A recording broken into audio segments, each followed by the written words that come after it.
Hi అండి. ఈ story నచ్చితే లైక్ చేసి సబ్స్క్రైబ్ చేసుకోవడం మర్చిపోవద్దు. ఎందుకో దుర్గమ్మ మాటలు శ్రీను ఆశ్చర్యపోయాడు.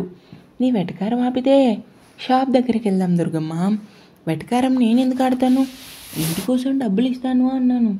ఇచ్చాను కదా. అలానే నీకు 5 కాసుల బంగారం 3 నెలల్లో పెడతాను అని దుర్గమ్మ అనగానే నల్ని షాక్గా చూసింది. ఏంటి అమ్మమ్మ, మా ఆయనకి బంగారం పెడుతున్నా అంటున్నావు? ఈ 3 నెలల్లో చీటీ డబ్బులు అందుకున్నాయే ఏంటి? అందుకున్నారు.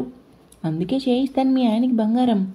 నాకు తెలుసమ్మమ్మ, నువ్వెప్పుడు మాకు తోడుగా ఉంటావని నవ్వుతూ దుర్గమ్మని హత్తుకొని శ్రీను వైపు చూసి, ఇప్పుడు అర్థమవుతుందా మీకు మన కష్టాల్లోనూ సుఖాల్లోనూ ఎవరు తోడుగా ఉంటున్నారో?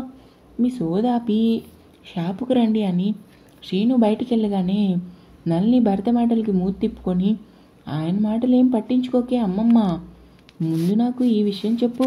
నిజంగానే బంగారం కొంటావా? నాకు మా ఆయనకి. ఎందుకు కొనను? కొంటాను. నా మాటలు కానీ నువ్వు విన్నావంటే నీ కాళ్ళకి వెండి పట్టీలు కాదు బంగారు పట్టీలు ఉంటాయని దుర్గమ్మ అనగానే నల్ని ఆనందం అంతా ఇంత కాదు. అయితే చెప్పు, వింటాను అంది ఆత్రం ఆపుకునే. ఇప్పుడు కాదు, టైం ఉంది కానీ పద షాప్ దగ్గరికి వెళ్దామని ఇద్దరు షాప్ దగ్గరికి వెళ్ళారు. ఇంతలో బుల్లెట్ బండిపై షాప్ దగ్గరికి వచ్చాడు సేటు. సేటుని చూడగానే శ్రీను గౌరవంగా చూశాడు. రండి సేటు గారు, మీరు వస్తారని అసలు అనుకోలేదు. నువ్వు అంతలా పిలిచాక రాకుండా ఎలా ఉంటాను శ్రీను?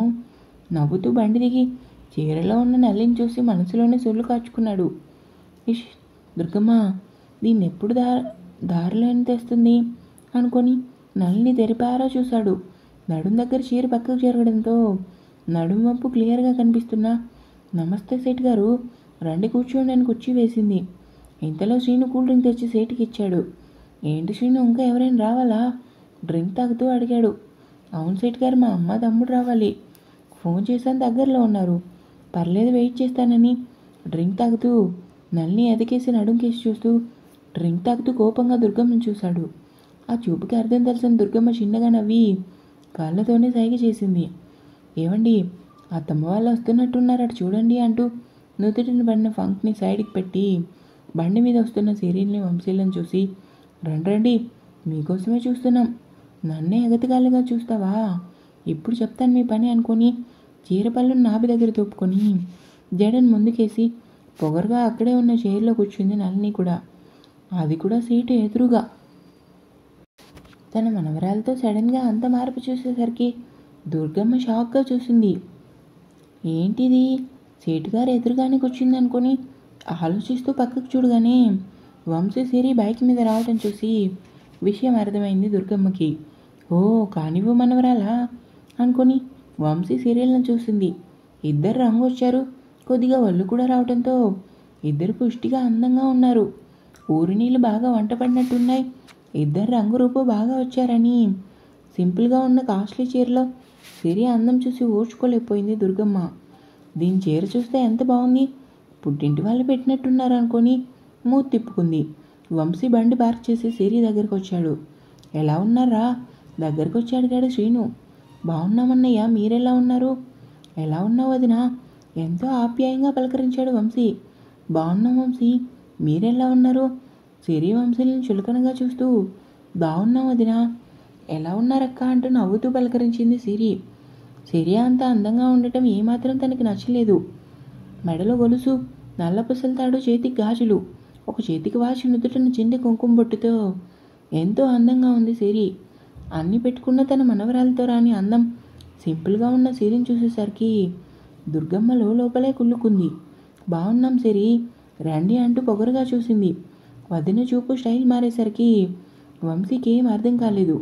ఇంతలో ఆటోలో కాంతమ్మ కూడా రావటం చూసి నల్ని అత్తగారికి కూడా కుర్చీ వేసి పలకరించి డ్రింక్ సర్వ్ చేసింది.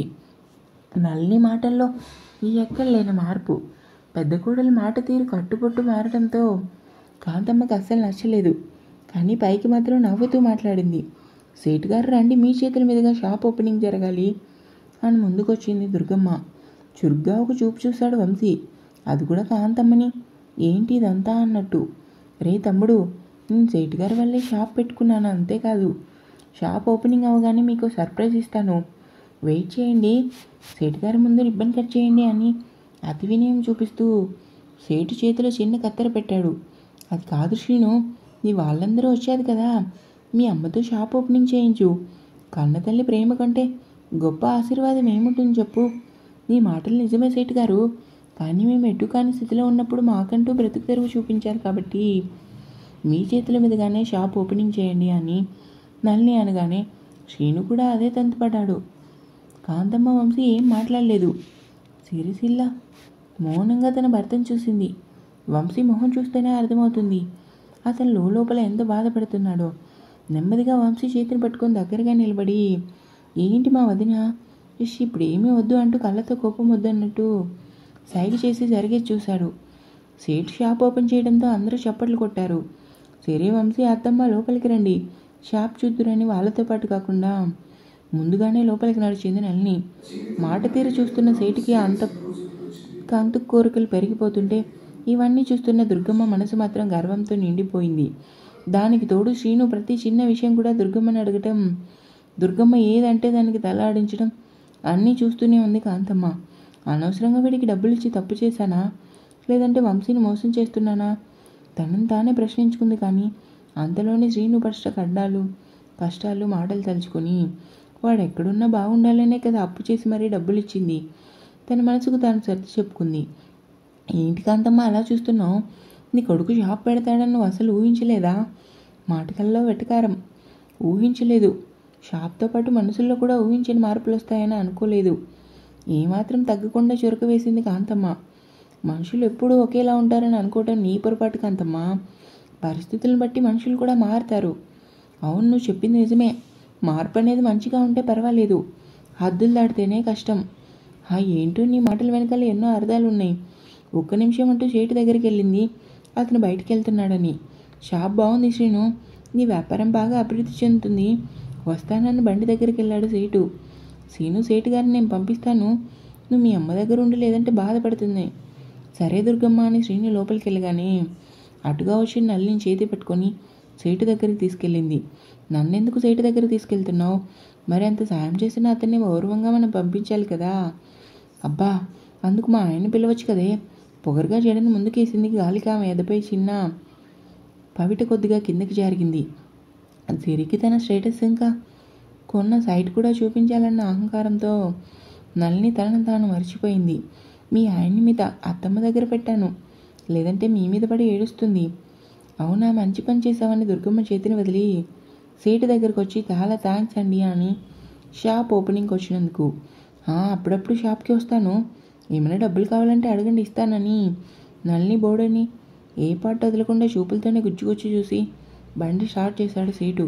సరే అండి ఉంటానని నల్ని లోపలికి వెళ్ళగానే, బాబు చుట్టాలు వెళ్ళగానే మీకు ఫోన్ చేస్తాను, ఈసారి ఫోన్ చేస్తే నీ మనవరాలతో మాట్లాడించని సేటు వెళ్ళగానే దుర్గమ్మ తనలో తానే నవ్వుకుంది. ఎందుకు మాట్లాడదు, టైంకి దగ్గరికి వస్తుంది కదా, ఖచ్చితంగా మాట్లాడుతుంది. ఆ శ్రీను నా చెప్పు చేతిలో పెట్టుకొని ఎలా బొమ్మను చేస్తాడో చూడు అనుకుంది. ఇంకా ఉంది.